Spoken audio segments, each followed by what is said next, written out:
Je lis du livre de Genèse, chapitre 37, les versets 18 à 20, ce qui suit. Ils le virent de loin et, avant qu'il soit près d'eux, ils complotèrent de le faire mourir. Ils se disent l'un à l'autre, voici le faiseur de songes qui arrive. Venez, maintenant, tuons-le et jetons-le dans une des citernes. Nous dirons qu'une bête féroce l'a dévoré et nous verrons ce que deviendront ces songes. Prions. Notre Seigneur, notre Dieu, nous revoici en ce soir en ta présence pour te louer et te bénir. Oh, la journée a été intense. Le chaud soleil nous a tapé sur la tête. Mais nous sommes là en ta présence devant toi, Seigneur, pour te louer et te bénir.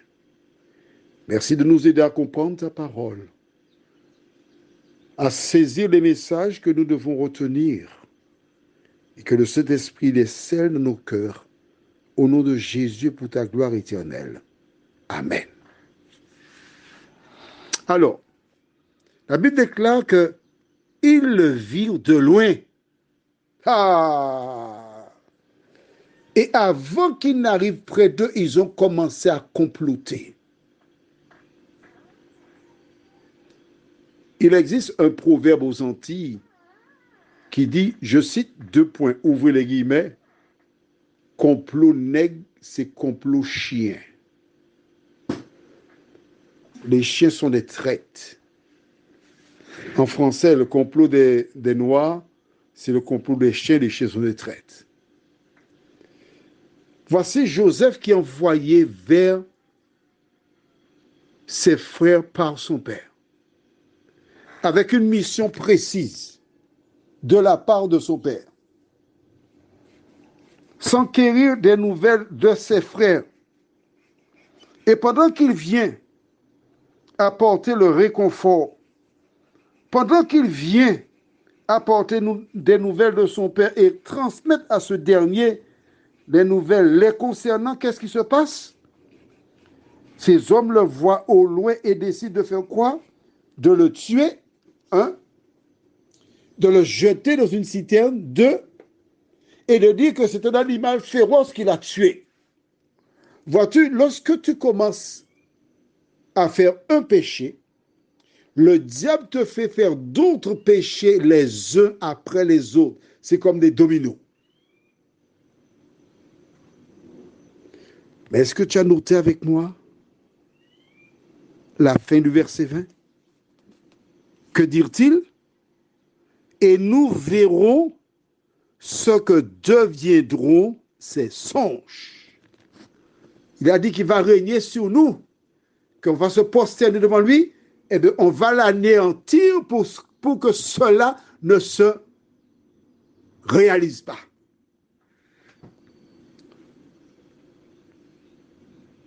As-tu saisi la portée de ce que nous avons lu?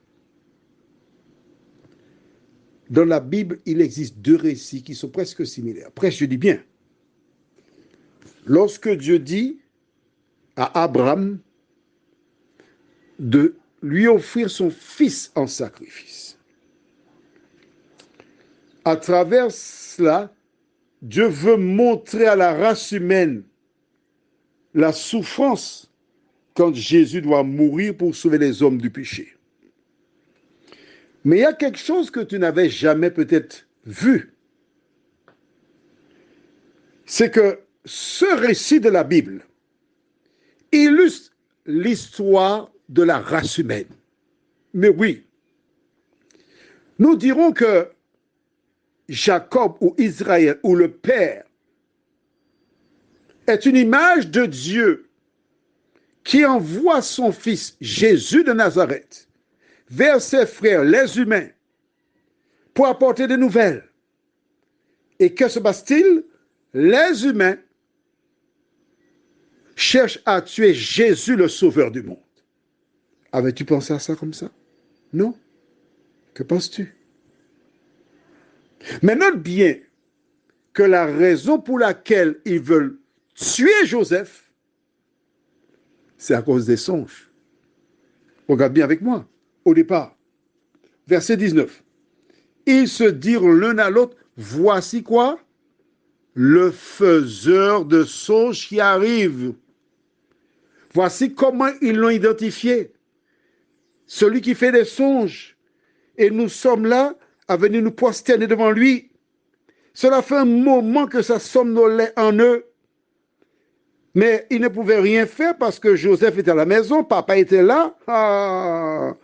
Et il n'était pas question de toucher ni à Joseph ni à Benjamin. Ce sont les deux derniers et les seuls enfants de Rachel, la femme qu'il aimait. C'était les deux prunelles de ses yeux. Mais là, papa n'est pas là. On fait penser une petite chanson. Je pense, sans Guadeloupe, maman, moi pas là, moi tout seul. Personne n'est là pour protéger Joseph. C'est lui et nous. Tuons-le. Une fois mort, on verra que deviendront ces songes. Là, qui parlait à travers eux. Rappelle-toi, je t'ai expliqué, mais si, il faut avoir un cahier pour noter parce que sinon, tu vas perdre l'essentiel. Rappelle-toi. Lorsque Dieu fit la déclaration à Ève que sa postérité écrasera la tête du serpent, qu'est-ce qui s'est passé? Satan sait qu'un humain viendra lui écraser la tête et qu'il le blessera en talon.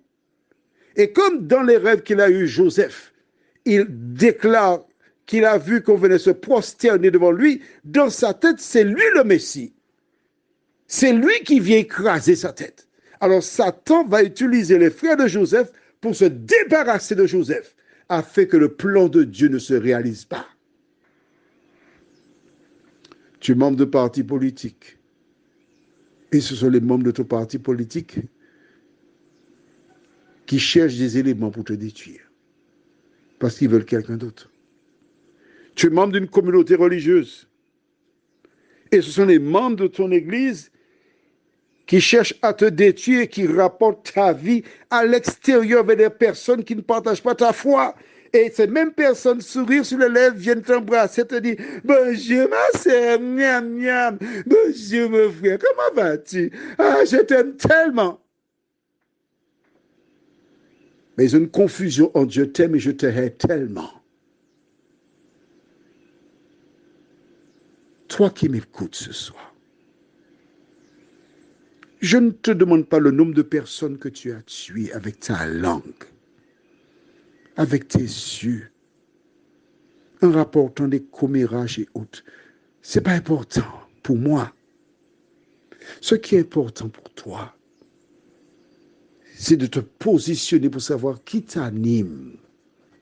Est-ce que tu es animé par celui qui a poussé les frères de Joseph à avoir une telle pensée pour faire du tort à Joseph? Si c'est le même, tu sais que c'est le diable. Alors ce soir, je t'invite à réfléchir sur ta vie, sur ce que tu as dit, ce que tu as fait. Il est possible pour toi de retourner à l'Éternel qui ne se lasse pas de pardonner, de reconnaître tes erreurs, de rechercher et accepter son pardon pendant qu'il en est temps. Prions. Notre Seigneur et notre Dieu, parfois parce que elle s'habille mieux que moi, il s'exprime mieux que moi, elle est bien acceptée par la communauté, par des amis, et moi me fait la guerre. La jalousie s'est emparée de mon âme. Seigneur, j'ai fait comme ses frères. J'ai fait du tort à mon prochain.